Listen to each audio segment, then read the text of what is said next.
may have told you this joke before, but it never gets old. It's not real PC, but it's funny. There was a man who was walking across a bridge one day, and he saw another man standing on the edge of the bridge. Looked like he was about to jump off. So he immediately ran over to this guy and he said, "Stop, don't do that." "Why shouldn't I?" "Well, there's so much to live for." "Like what?" "Well, are you religious or atheist?" "Religious." "Me too." "Are you Christian or Jewish?" "Christian." "Me too." "Are you Catholic or Protestant?" "Protestant." "Me too." "Are you Episcopalian or Baptist?" "I'm Baptist." "Wow, me too." "Are you Baptist Church of God or Baptist Church of the Lord?" "I'm Baptist Church of God." "Hey, me too." "Are you Original Baptist Church of God or are you Reformed Baptist Church of God?" "I'm Reformed Baptist Church of God." "Me too." "Are you Reformed Baptist Church of God, Reformation of 1879? Or Reformation Baptist Church of God, Reformation of 1915? "I'm Reformed Baptist Church of God, Reformation of 1915. To which the man said, "Die, heretic scum," and pushed him off the bridge. It's a terrible joke. But what it says to me is that some people take religion a little too seriously, right? But the truth is, the majority of human beings on this planet are religious to one degree or another. According to Oxford University, 84% of the world's population consider themselves to be part of some kind of religion. Whether they participate actively or not, they consider themselves part of an organized religion.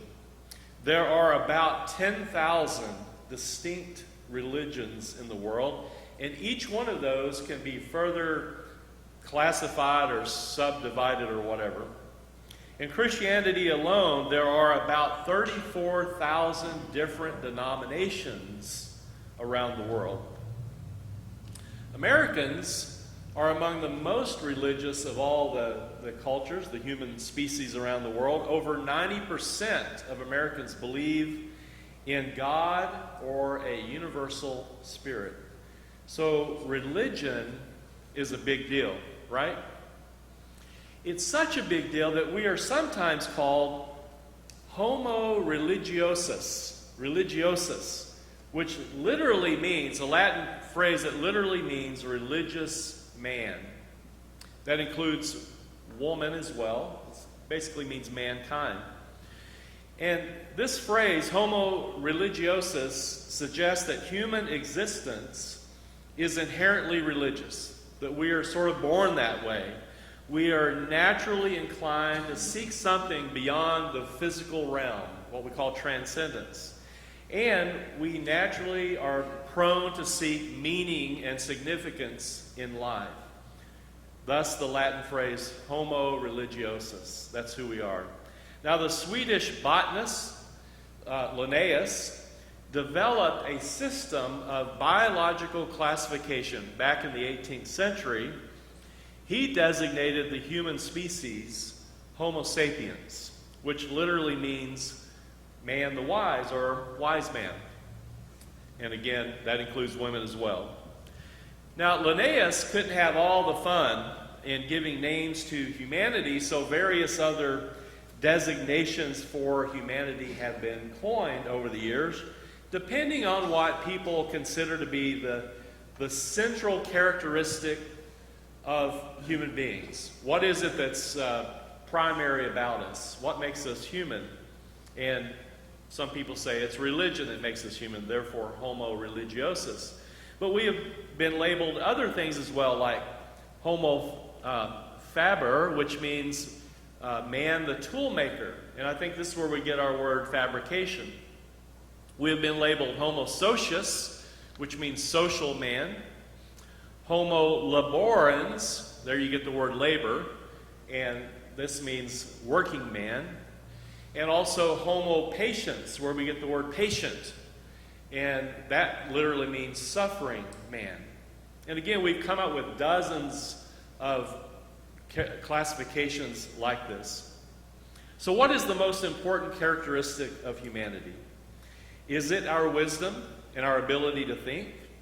Is it our ability to make tools? Or do other animals make tools? Walt told us a little story about orangutan, the one particular orangutan that's been trained to make, has the ability to light a fire and cook marshmallows on the end of a stick. Sounds a little apocryphal, but sounds good. But is that who we are? Or are we man the tool maker?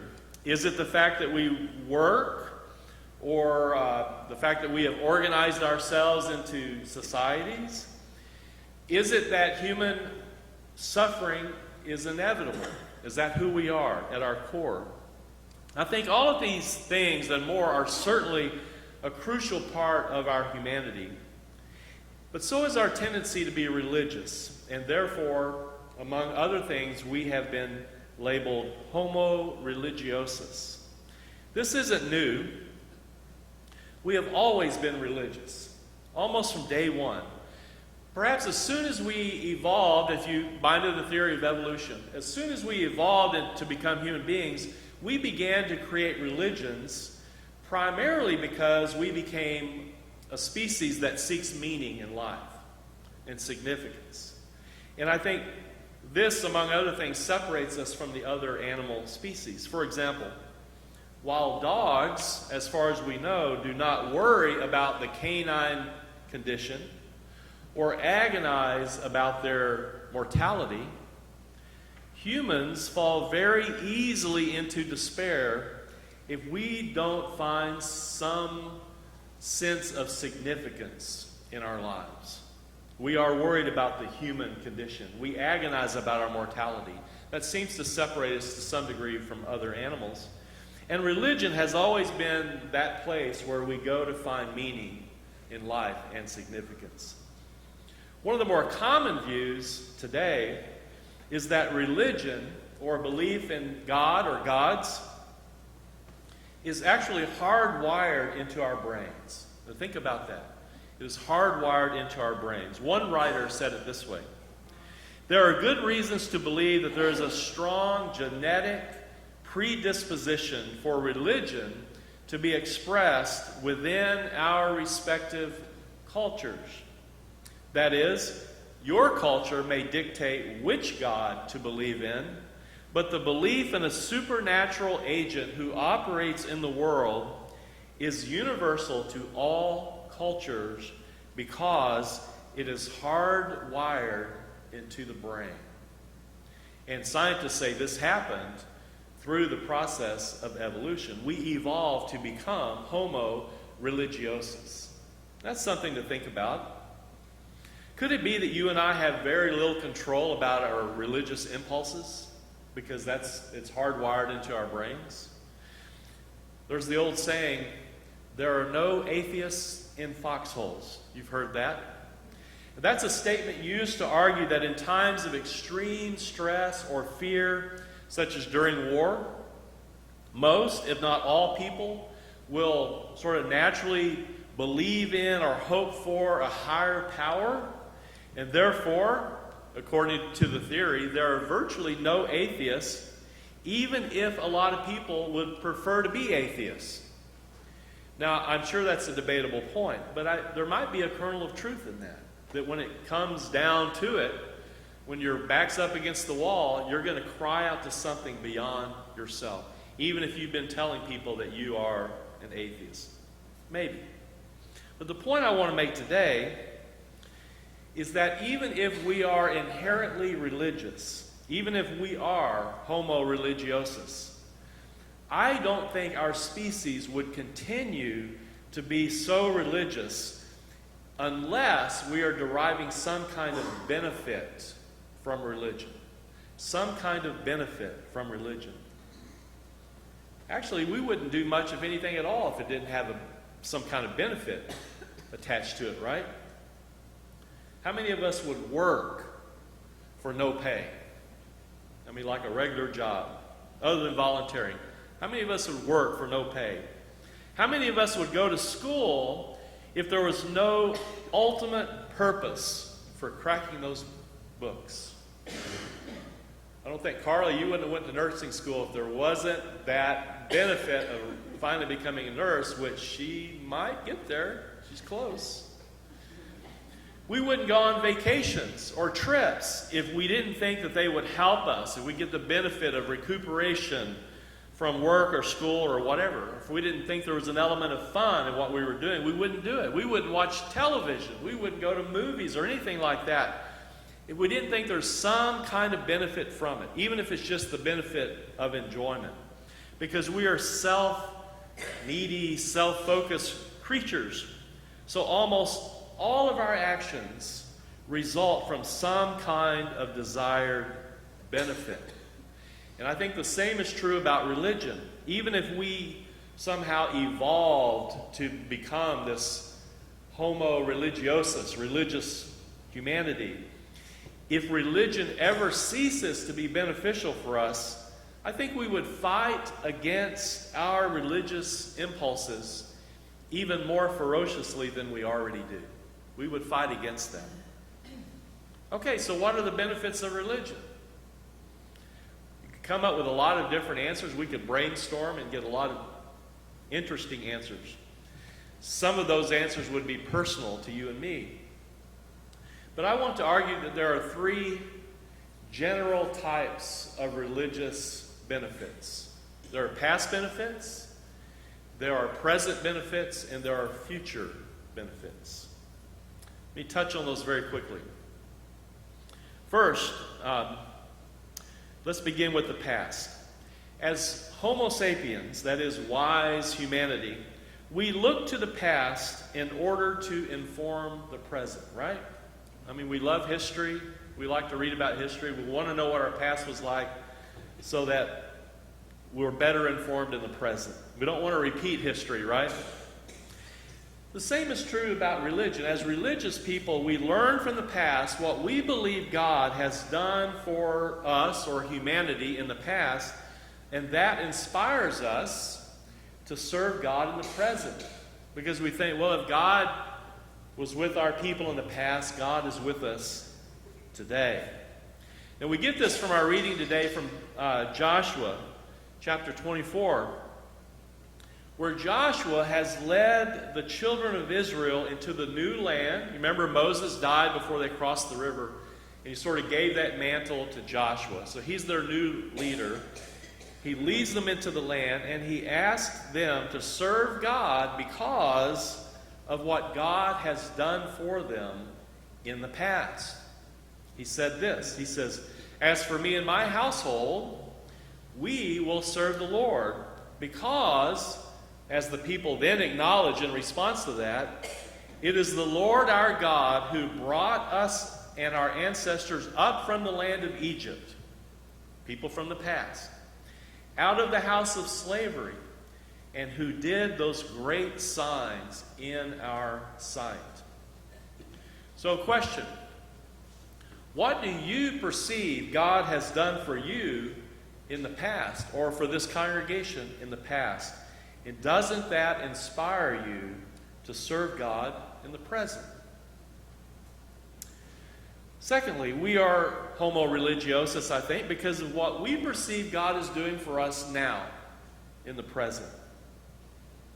Going to the passage from Ephesians that we heard from, the writer is using very much what we call militaristic imagery, and he suggests that God is presently helping us in our struggle, or helping the writer and his community in their struggle against, he says, the rulers, against the authorities, against the cosmic powers of this present darkness. It's happening right now. Against the spiritual forces of evil in the heavenly places. Now, this passage has been interpreted as everything from a cosmic struggle against a devil to a very earthly struggle for such things as justice. The point is that many Christians interpret God's role in our lives as the one who, as the hymn says that we'll be singing in a few minutes, grants us wisdom and courage in the facing of this hour. Not past hours, but this hour. God is not past tense. God is present tense. So the question, how do you perceive God is present with you or us in the facing of this hour? Present tense. And then finally, we are Homo Religiosus because of what we believe God will do for us in the future. We saw what God has done for us in the past. We perceive what God is doing for us now. But we also are religious because we think there's some benefit from religion in the future. Now, for most Christians, the first thing that pops in your mind is eternal life, right? In our gospel reading today from John chapter 6, Peter confesses to Jesus that he has, you, Jesus, you have the words of eternal life. Now, just a little caveat here. Biblically speaking, that phrase that's translated eternal life doesn't just refer to the future or life after our physical life is over. Biblically speaking, eternal life refers to the quality of life that is just as much a reality in the present as it will be in the future. That's an important distinction to make, I think. We're not just sitting here waiting around for eternal life. Eternal life is part of now. It's in the present. Nevertheless, for many Christians, the promise of eternal life in the future serves as an incentive to serve God and humanity in the present as well. So, question, how do you think God will be with you or with us in the future? And doesn't that inspire us to serve God and humanity in the present? We are Homo Religiosus.